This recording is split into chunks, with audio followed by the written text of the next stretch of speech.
ये है हिंदुस्तान उर्दू खबर। आप देख रहे हैं हिंदुस्तान उर्दू खबर टीवी। अस्सलामु अलैकुम वरहमतुल्लाहि वबरकातुहू। नाजरीन, आज की खबर का ताल्लुक उन तलबा इज़ाम से है जो दारुल उलूम वक्फ देवबंद में जदीद दाखिला फार्म ऑनलाइन भरना चाहते हैं। दारुल उलूम वक्फ देवबंद का जदीद दाखिला फार्म ऑनलाइन कैसे पुर करें, सुनिए पूरा तरीका। जैसा कि आप सबके इल्म में है कि 10 रमज़ान मुबारक से नए तालीमी साल 1445 और 46 हिजरी से जदीद दाखिले के निज़ाम को तलबा की सहूलत के खातिर दरख्वास्त बराए शिरकत इम्तिहान दाखिला की तकसीम का अमल बज़रिए वेबसाइट ऑनलाइन किया जा रहा है। वेबसाइट गूगल पर सर्च कर सकते हैं और इस वीडियो के डिस्क्रिप्शन में भी मौजूद है। दरख्वास्त बराए शिरकत इम्तिहान दाखिला को पुर करने का आसान तरीका ये है कि आप गूगल पर जाएं और गूगल पर जाने के बाद इदारे की ऑफिशियल वेबसाइट www.dud.edu.in सर्च करें।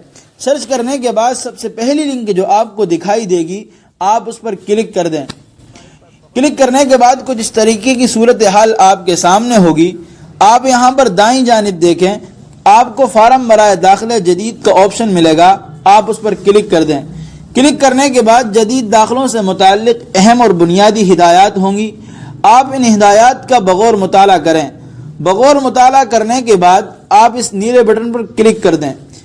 नीले बटन पर क्लिक करने के बाद फार्म बराए दाखिले जदीद आपके सामने खुलकर आ जाएगा।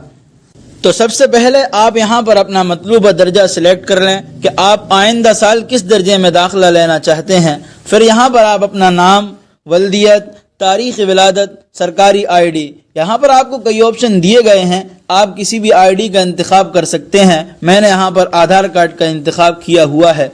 फिर आपने जिस आईडी का इंतखाब किया है उस आईडी का नंबर, मोबाइल नंबर, मकान नंबर और इस तरीके से आप पूरी तफसीलात दर्ज करेंगे। नीचे आने के बाद अगर वतन असली ही आपका वतन इकामत है तो आप यहाँ पर सिर्फ इस तरीके से टिक का निशान लगा देंगे।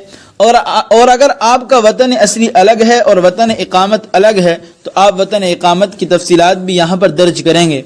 फिर नीचे आपका सरपरस्त कौन है और उनसे आपका क्या रिश्ता है उसका यहाँ पर इंतखाब करेंगे। मैंने यहाँ पर वालिद साहब का इंतखाब किया हुआ है। फिर नीचे आप सरपरस्त की तमाम तफसीलात को दर्ज करेंगे और दर्ज करने के बाद फिर यहाँ पर इंग्लिश में तमाम तफसीलात दर्ज करें। इतना करने के बाद आपको अपना फ़ोटो अपलोड करना है। फ़ोटो अपलोड करने के लिए यहाँ पर क्लिक कर दें। क्लिक करने के बाद गैलरी में जाएं और गैलरी में जाने के बाद अपने फ़ोटो पर क्लिक कर दें। आपका फ़ोटो अपलोड हो गया। इसके बाद आपने जिस सरकारी आईडी का इंतखाब किया हुआ है उस सरकारी आईडी को भी अपलोड करना है।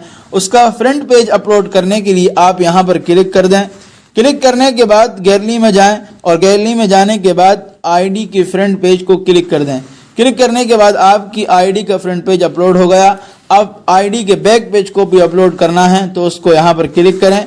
क्लिक करने के बाद गैलरी में जाएं और गैलरी में जाने के बाद बैक पेज पर क्लिक कर दें। आपकी आईडी का बैक पेज भी अपलोड हो गया है। वाज़ेह रहे कि फार्म में अपनी तमाम तफसीलात दुरुस्त लिखें। फार्म में दी गई तफसीलात के गलत पाए जाने या तस्वीर में फ़र्क महसूस किए जाने की सूरत में इम्तिहान दाखिला में शिरकत की क़तअन इजाज़त नहीं होगी।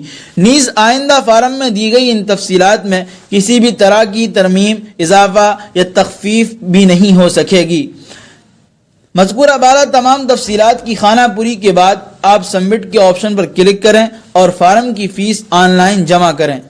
सबमिट के बटन पर क्लिक करते ही आपके सामने फार्म फीस जमा करने के लिए इस तरह की सूरत हाल होगी। यहाँ पर फार्म फीस 300 रुपये है और इसको अदा करने के मुख्तलिफ तरीके यहाँ पर दिए गए हैं। आप किसी भी तरीके से फ़ीस जमा कर सकते हैं। यहाँ पर मैं अपने मोबाइल नंबर से फ़ीस जमा कर रहा हूँ। UPI पर क्लिक करें। UPI पर क्लिक करने के बाद यहाँ पर मोबाइल नंबर डालें और मोबाइल नंबर डालने के बाद वेरीफाइड कर लें। वेरीफाइड करने के बाद मेक पेमेंट कर दें। मेक पेमेंट पर क्लिक करते ही आपकी UPI ऐप में फार्म फीस जमा करने का ऑप्शन आ जाएगा। फार्म फीस जमा करते ही जब आप बैक आएंगे तो यहाँ पर आपको आपका शनाख्तनामा मिल जाएगा। ये आपका शनाख्तनामा है। शनाख्तनामा ये आप इसको यहाँ से डाउनलोड कर लें। डाउनलोड करने के बाद आप इसको अच्छे तरीके से महफूज कर लें। यहाँ से आप इसको प्रिंट के बटन पर क्लिक करके सेव भी कर सकते हैं। ये आपका इजाज़तनामा है। شرکت امتحان کے لیے آپ اس کو اپنے ساتھ لے کر آئیں۔ علاوہ ازیں فارم بھرنے میں کسی بھی دشواری کا سامنا کرنے کی صورت میں آپ مذکورہ ایام میں دفتر تعلیمات سے رجوع بھی کر سکتے ہیں۔ مزید معلومات کے لیے دفتر تعلیمات کے اوقات یعنی صبح 8 بجے سے دوپہر 2 بجے تک 8171112821 پر بھی رابطہ کر سکتے ہیں۔ فجزاکم اللہ خیر و احسن الجزاء۔ جب آپ کا فارم سکسیسفل ہو جائے اس وقت آپ اسکرین شاٹ ضرور لے کر اپنے پاس محفوظ کر لیں، اس لیے کہ یہ اجازت نامہ برائے شرکت امتحان آپ کے پاس ہونا ضروری ہے۔ بغیر اجازت نامہ کے شرکت امتحان داخلہ کی قطعاً اجازت نہیں ہوگی۔ محترم ناظرین، جتنا ہو سکے اس ویڈیو کو شیئر ضرور کر دیں تاکہ تمام طلبہ عظام تک یہ خبر پہنچ جائے۔ شکریہ، جزاکم اللہ، السلام علیکم ورحمۃ اللہ۔